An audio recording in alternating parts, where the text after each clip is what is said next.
வியாழக்கிழமை பிற்பகல் 4 மணி வரை அஷ்டமி திதி இருக்கின்றது. வளர்பிரிய அஷ்டமியாகும்.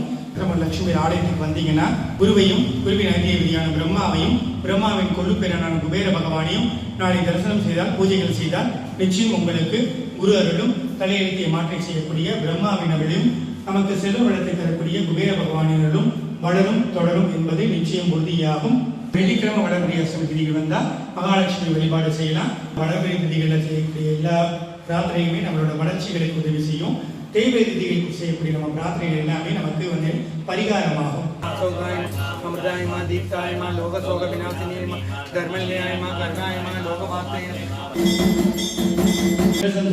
உங்களுடைய அனைவரிடங்களிலும் லட்சுமி சம்பத்து கொட்டட்டும் கொட்டட்டும். அரைக்காசமணியினருடன் கேட்கட்டும்.